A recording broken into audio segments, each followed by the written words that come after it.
Me chamo Sidney Rocha, sou escritor, sou educador e é sempre uma alegria contar e poder participar no Outras Palavras, que é um projeto importantíssimo da Secretaria de Cultura de Pernambuco, encabeçado por Andréa Mota.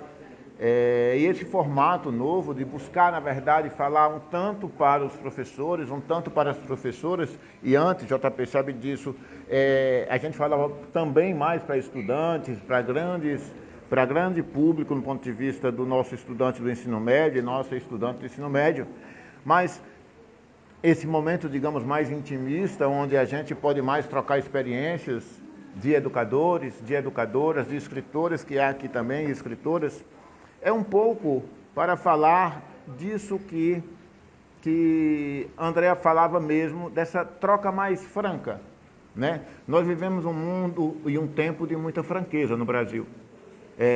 Especialmente, eu falava hoje com um amigo, de que mesmo que nós consigamos recuperar um tanto do espaço que nós perdemos na educação, a partir das PECs, etc., etc., nós teremos que caminhar aí pelo menos 20 anos mais para chegar mais ou menos, igualar mais ou menos o que os governos progressistas nos entregaram, claro, ainda com muitas dificuldades. Mas nesse caminho, ou nesse intercaminho, a gente tem que se perguntar, e nós, professores, e nós, professoras, né? E nós que lidamos especialmente com um tipo de informação muito valiosa, mas algumas vezes muito colocada no viés do esquecimento, que é o que eu gostaria de tratar com vocês, essa coisa da filosofia. E a filosofia, nesse caso, um tanto ligada a um outro conceito importante. Quem leu, por exemplo, Gilberto Durand vai entender do que eu estou falando, que é a memória. Mais do que a memória nossa, de um povo, de uma nação, de um estado, a memória é essa que nós devemos deixar registradas para as gerações seguintes, ou seja, nossos alunos e nossas alunas. Neste ponto, a literatura é uma das ferramentas mais importantes.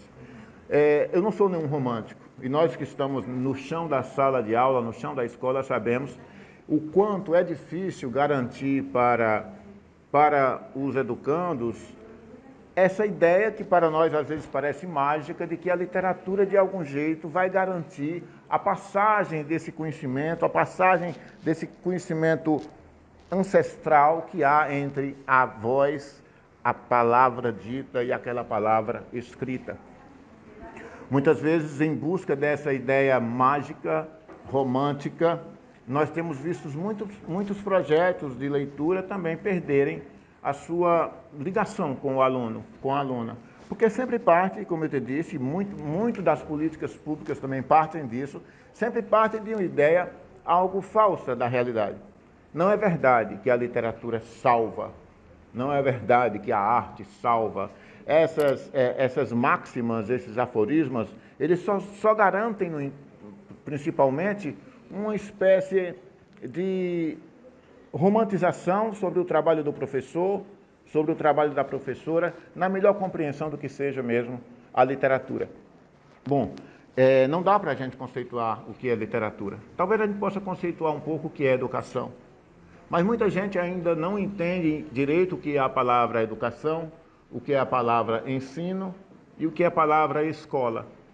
Essas três palavras como que irmãs ou co-irmãs têm para os educadores, nós educadoras também, um sentido muito distinto. E é por esta razão que os cursos de educação, por essa razão que as plataformas de ensino, por essa razão que os ministérios e as políticas públicas talvez tenham se afastado um pouco da ideia principal. O povo é tão rico quanto seja a sua capacidade de imaginar. O estudante da escola pública, de onde eu venho, ele é cada vez mais rico quando ele encontra para si, na sala de aula, códigos abertos de decifração. Essa decifração não é, no entanto, uma decifração da palavra. Não é uma decifração do número. Não é à toa que a palavra número vem de uma palavra chamada númeno, que desenvolveu-se para uma palavra chamada fenômeno. Então, o que nós buscamos dos nossos estudantes, nós professores, nós escritores, escritoras e professoras, o que nós buscamos, portanto, é esse fenômeno. O fenômeno da decifração. A literatura é, portanto, um reino de fabulações e de decifrações. Um grande matemático descobriu isso muito facilmente e muito rapidamente. Ele descobriu que, sem ser psicólogo, sem ter lido Vygotsky, que falávamos há pouco de Vygotsky, sem ter lido Piaget, sem ter lido Jean-Jacques Rousseau, sem ter lido Berta Lutz, para ficar também entre umas educadoras, ele entendeu, e naturalista, no caso de Berta Lutz, essa educadora, ele entendeu que para a psicologia infantil não era necessário nós criarmos elementos estranhos à realidade das pessoas. Pelo contrário, era importante para a literatura garantir certa estranheza nas coisas reais. Quem está vendo esse programa e as pessoas desse café, por exemplo, conhecem, ouviram falar de um livro chamado A Metamorfose, de Franz Kafka. A Metamorfose de Franz Kafka é, portanto, uma grande lição de que não é necessário criar estranhezas para fazer literatura. Pelo contrário, é necessário transformar em estranhas as coisas reais, em estranhas as coisas banais. No caso de Franz Kafka, o fato de um homem acordar-se de algum jeito, certa manhã, transformado em um inseto monstruoso, é mais ou menos assim que diz a tradução mais frequente, né? Uma tradução nova do Galindo que diz diferente. É sobre, portanto, garantir essa estranheza, não da palavra, mas que as palavras conduzam a uma estranheza natural que há em cada uma dessas coisas. No caso de Gregor Samsa, que acorda transformado, metamorfoseado em um inseto monstruoso, o que Franz Kafka faz é transformar essa história simples de um homem que se acorda, um caixeiro viajante, em algo muito mais poderoso, que é uma própria, não uma alegoria, mas uma própria metáfora do que é o homem dentro de um sistema capitalista e etc. E as leituras, portanto, dessa obra de Franz Kafka, só para ficar neste exemplo, é que garantem a continuidade do pensamento da educação, ou dessas coisas que eu falava antes de Walter Benjamin, da imagem do pensamento. Ora, então não é sobre leitura. Na verdade, a literatura não é sobre leitura. Esse é outro mito que eu gostaria de desmontar aqui, se não for, como é que diz nas redes sociais, cancelado, se não for cancelado, mas a literatura é muito pouco sobre leitura. Claro, o fenômeno, a força da leitura dentro de um processo educacional, civilizatório, é muito importante. Nós não podemos retroagir no que já ganhamos acerca dos processos de leitura. Mas quando eu falo que a leitura, e aí eu vou falar um pouco depois sobre esse assunto da leitura criativa, ou uma escrita, digamos, criativa, os processos de leitura são, na verdade, menos de leitura e muito mais de interpretação. Porque se nós entendermos o processo de leitura somente pelos processos cognitivos, nós entenderemos só parte dessa ideia simplesmente funcional da leitura. Não. A leitura tem a ver com esse tipo de produção de material imaginário que faz com que as pessoas se reconheçam em uma determinada cultura.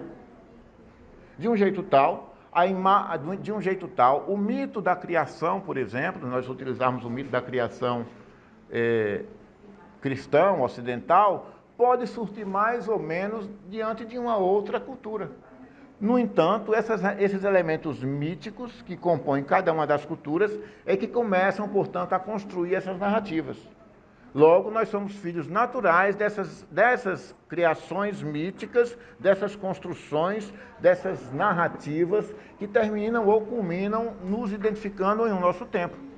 Por essa razão é que a questão do tempo nas narrativas passa por uma outra análise ao tempo do romance, não estou nem falando de Eclesiastes, mas ao tempo do romance, ao tempo diegético. Todas essas coisas que compõem a ficção, e não a mentira, que compõem a ficção, tem a ver com isso que estou falando.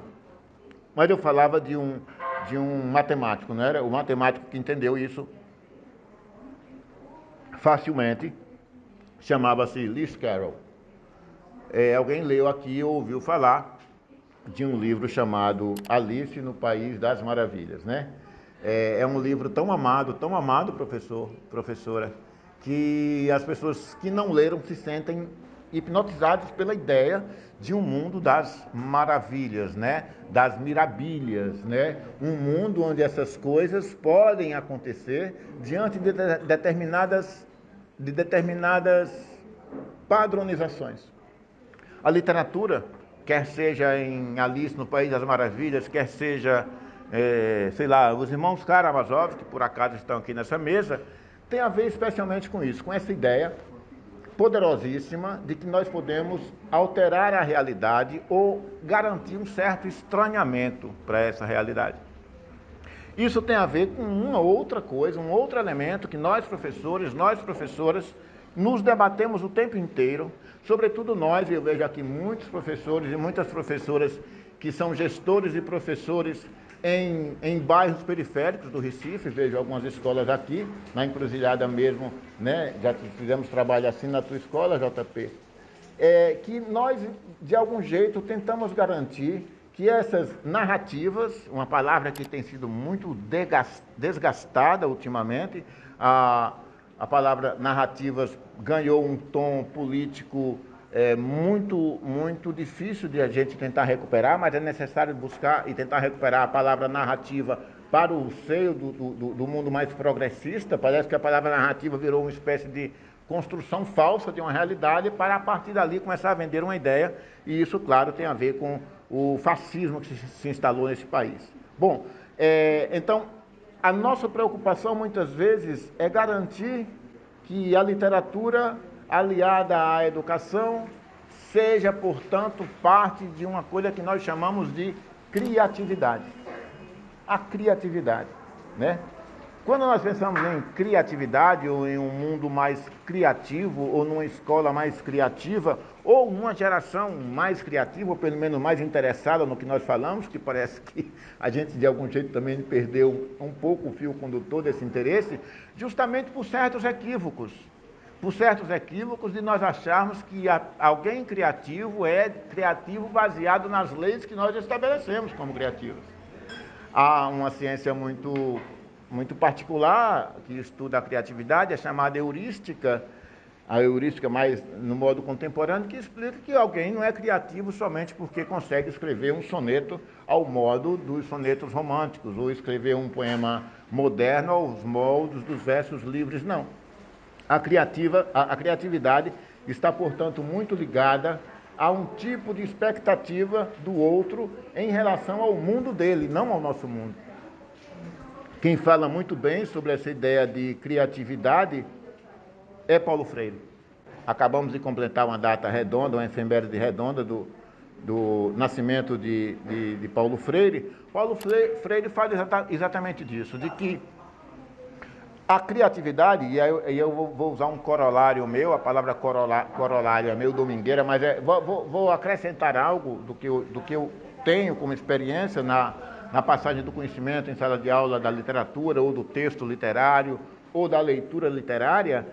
A criatividade, ela não é só e somente só um elemento de liberdade.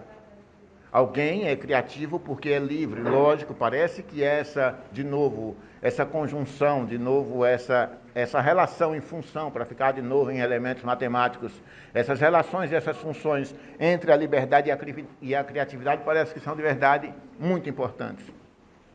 Primeiro, eu queria agradecer, que é um privilégio estar aqui participando dessa conversa com o Sidney. Então, eu vou fazer uma pergunta de leitora, curiosidade de leitora mesmo. Aproveitando, né, esse momento que nem sempre a gente tem a oportunidade de estar à frente, né, de um escritor. Em uma entrevista sua, Sidney, eu vi que você falou que que a literatura, ela está não necessariamente no autor, mas sobretudo no próprio leitor. Porque você disse que ele é que traz todo o processo imaginativo, né? E aí, eu também fiz a minha reflexão, porque o escritor também, ele passa por esse processo imaginativo no momento inicial, na fase inicial da produção escrita dele, quando ele começa a pensar na produção literária dele. Então, como é que se dá? Aí vem a questão da curiosidade, né, de leitora, né? Como se dá a criação inicial, nessa fase inicial, esse processo imaginativo do escritor, no processo de escrita, né? É legal, é bem legal a pergunta. Uma vez eu criei uma cena em que um homem tentava sair do banheiro. Ele batia a porta e ele andava um pouco, ele olhava em torno dele e muitas pessoas estavam, ele sentia meio estranho e atravessava na frente da câmera. Assim, se cria um personagem a partir da realidade, né? Se cria um personagem a partir do que existe. Ninguém cria nada a partir do nada, como eu dizia agora há pouco, que diferencia isso, portanto, da criação divina. Então, um escritor é alguém absolutamente maníaco, que todas as coisas em torno dele servem como elementos da narrativa. Lógico que quando eu me sento para escrever, eu não se senta aqui o contista, ou o romancista, ou o poeta, o versejador, se senta para escrever o escritor. Eu termino de escrever um romance, como qualquer Dostoiévski, gostaram da pronúncia? Dostoiévski, em russo. Contudo, esse romance escrito, ele não é nada. Ele não é nada.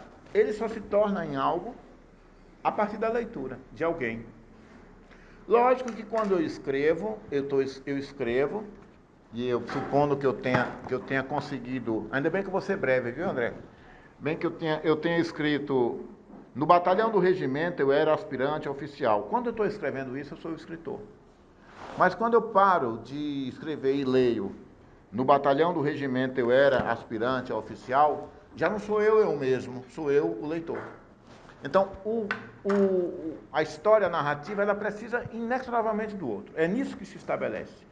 Para que haja o interesse do outro, é necessário que você crie personagens que interessem ao outro, especialmente, né? Eu acho que é nesse livro também. Eu vou ser rápido, viu, André? Esse livro aqui tem uma resposta que pode ser legal para o começo da nossa conversa. Olha só, ao iniciar a biografia do meu herói, Alexei Fyodorovich Karamazov, sinto certa incerteza. Essa é a incerteza que tem todo autor. Quando você começa a contar uma história, você tem todo tipo de incerteza. Porque, para lembrar de novo e ser breve com o André, as perguntas são mais importantes do que as respostas. É necessário que o autor e a autora tenham muito mais dúvidas quando começa a escrever do que certezas. Ele pode saber que o personagem dele vai morrer algum dia, mas ele não tem todas as certezas do mundo sobre isso. Então deixa eu voltar ao meu amigo, colega Dostoiévski. Ao iniciar a biografia do meu herói, Alexei Fyodorovich Karamazov, sinto certa incerteza. Na verdade, embora eu o chame de meu herói, sei que ele não é um grande homem. Assim antevejo fatalmente perguntas como estas. Ou seja, para criar esse personagem, para criar essa narrativa, a gente tem que fazer uma pergunta também fundamental. Nota como as perguntas são importantes para essa criação. Por que caçambas, por que vontades alguém vai se interessar em ouvir a minha história? Logo, a preocupação o tempo todo de quem escreve é com quem lê.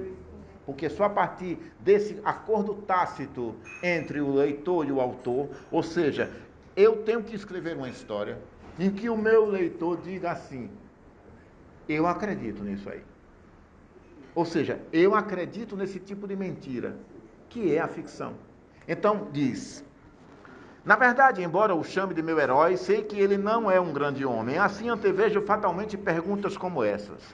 Em que Alexei Fyodorovich é extraordinário para ser escolhido como herói do leitor?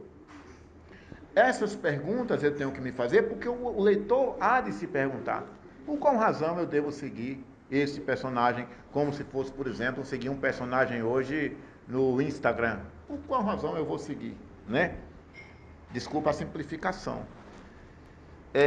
O que ele fez, pelo que ele é conhecido e por que eu, como leitor, tenho motivos para consagrar o meu tempo a percorrer a sua vida, esta é, portanto, a grande preocupação de quem começa a escrever uma história, ou contar uma história, ou mentir para o pai, ou mentir para a mãe. Atenção, alunos e alunas, mentir faz parte desse processo criativo, né? Alguém olhando para o outro assim delicadamente, eu não te amo, e os olhos chorando, né? Então, há toda essa relação que há entre contar uma história com certa verossimilhança e não com verdade, que garante a continuidade. Uma história ou uma novela é como a palavra diz, é um novelo. Então você tem que criar essa história desembrulhando esse novelo e depois embrulhando esse novelo de novo. A história, portanto, qualquer história do mundo, atenção, uma dica geral, qualquer história do mundo é a história de um personagem com seus problemas, com seus conflitos, com as suas consequências e suas soluções. Se você encontrar esse caminho que não é uma fórmula, é a história de cada um de nós, você termina contando uma história. Contá-la com melhor ou pior forma não importa, importa saber contá-la.